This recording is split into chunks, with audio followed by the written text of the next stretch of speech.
Hi everyone, it's me Anjali Verma, your educator. और आज की इस वीडियो में हम डिस्कस करने वाले हैं last minute tips for physics board exam class 12 2024।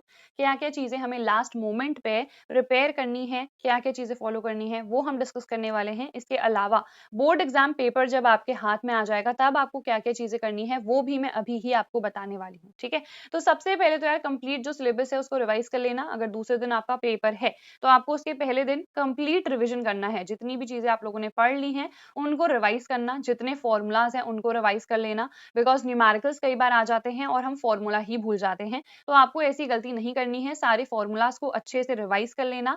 जितने भी डेरिवेशंस हैं, ठीक है, उनको क्विकली रिकॉल करना, रिवाइज करना। डेरिवेशंस के लिए सिंपल सी ट्रिक है, सबसे पहले जो फर्स्ट स्टेप है उसको आप अच्छे से देख लेना, और जो फाइनल डिराइव्ड फॉर्मूला है उसको आप लोग अच्छे से देख लेना। बीच के जो स्टेप्स होते हैं वो हमें याद आ जाते हैं अगर हमें फर्स्ट स्टेप पता है और लास्ट जो फॉर्मूला डिराइव करना है वो पता है। ठीक है, तो ये चीज डेफिनेटली एक बार अप्लाई करके देखना, आपको बहुत हेल्प मिलेगी डेरिवेशंस में। उसके अलावा न्यूमेरिकल्स, जो भी प्रीवियस ईयर क्वेश्चन पेपर्स में आपको न्यूमेरिकल्स दिख रहे हैं अभी सिर्फ उनको प्रैक्टिस करना।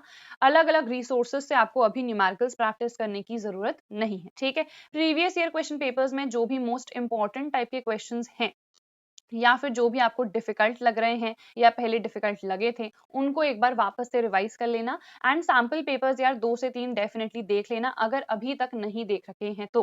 क्यों सैंपल पेपर्स इंपॉर्टेंट हैं? बिकॉज अगर आपने सैंपल पेपर्स प्रैक्टिस कर लिए तो आपको आइडिया लग जाएगा, आइडिया मिल जाएगा कि किस किस टाइप के क्वेश्चंस आने वाले हैं। ठीक है, तो इसीलिए it is very very important कि आप अच्छे से एक बार सैंपल पेपर को भी देख लो। ये है आपका पूरा सिलेबस, आप लोग को पता है। सबसे पहले हमारे पास ये फर्स्ट चैप्टर है इलेक्ट्रिक चार्जेस एंड फील्ड्स, फिर है इलेक्ट्रोस्टैटिक पोटेंशियल एंड कैपेसिटेंस। ये वाला ज्यादा इंपॉर्टेंट है, पहले ही बता रखा है। इंपॉर्टेंट टॉपिक्स भी मैंने आप लोग को बता रखे हैं, तो जो भी इंपॉर्टेंट टॉपिक्स हैं वो तो सारे ही कर लेना। ठीक है, क्विक वन शॉट रिविजन आपको कर लेना है।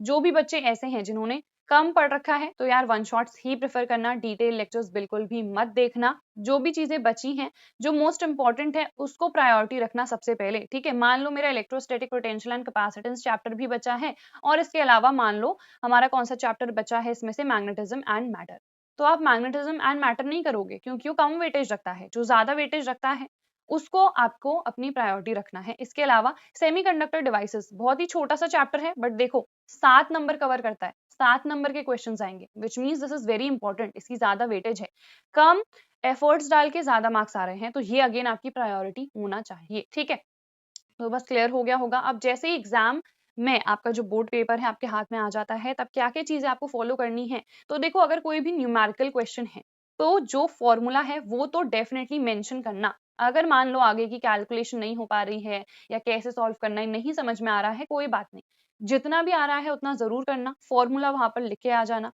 सेक्शन डिसाइड कर लेना कि कौन से सेक्शन से स्टार्ट करना है। ठीक है, अगर ए सेक्शन के सारे क्वेश्चंस अच्छे से आते हैं तो ए से ही स्टार्ट करना, बट अगर मान लो ए के स्टार्टिंग के क्वेश्चंस नहीं आ रहे हैं so do not start with section A, you can start with any other section जिसके आपको सारे क्वेश्चंस अच्छे से आते हैं।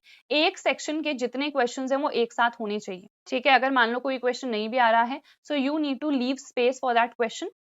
ऐसा नहीं है कि सेक्शन बी के 4 क्वेश्चंस मैंने इधर कर लिए हैं फिर लास्ट में वापस से मैंने सेक्शन बी लिखा है फिर मैं दूसरा क्वेश्चन कर रही हूँ, ऐसे गलती आपको नहीं करनी है, बिकॉज एग्जामिनर के लिए काफी फ्रस्ट्रेटिंग हो जाता है वो। ठीक है, एक सेक्शन के जितने क्वेश्चन हैं वो एक साथ आने चाहिए, you should leave space for any question जो भी छूट गया है। ठीक है, उसके बाद देखो कोई भी क्वेश्चन छोड़ना नहीं है, जो भी चीजें याद आती है उस क्वेश्चन से रिलेटेड वो सब लिख देना। ठीक है, एटलीस्ट एग्जामिनर विल कंसिडर कि हाँ आपको थोड़ा बहुत आता था, आपने वो थोड़ी बहुत चीजें लिखी है।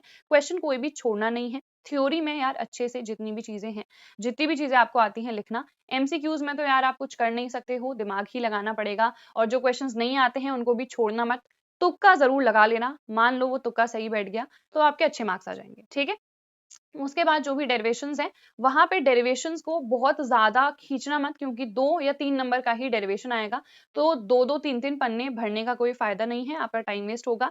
बहुत ही शॉर्ट वे में, कंसाइज वे में डेरिवेशंस को कंप्लीट कर लेना। Time management is very very important. ठीक है, टाइम मैनेजमेंट के लिए देखो ये 2 चीजें मैं आपको बता रही हूँ। सबसे पहले कैलकुलेशन स्पीड आपकी फास्ट होनी चाहिए, अगर कैलकुलेशन में ही अटक गए तो बहुत ज्यादा टाइम वेस्ट हो जाएगा। और सिली मिस्टेक्स भी नहीं करनी है, कई बार हम जल्दी जल्दी करने के चक्कर में ना सिली मिस्टेक्स कर देते हैं, वो पूरा क्वेश्चन गलत हो जाता है, वापस से हमें करना पड़ता है, तो यहाँ भी टाइम वेस्ट होता है। तो ये गलतियाँ आपको नहीं करनी है, टाइम को अच्छे से मैनेज करना है। वॉच अगर अलाउड है तो वॉच को लेके जाओ, अगर वॉच अलाउड नहीं है so that is also completely fine. आप लोग टीचर से टाइम पूछ सकते हो बीच-बीच में। जैसे मान लो मैं क्वेश्चन पेपर कर रही हूँ, मुझे ऐसा लग रहा है कि यार मैं ना बहुत लेट हो चुकी हूँ, अभी मैं सिर्फ सेक्शन ए पे हूँ, मैं टीचर से टाइम पूछ लूँगी। बस आपको पता चल गया, रिलीफ मिला कि चलो यार अभी बहुत टाइम बचा है, ठीक है।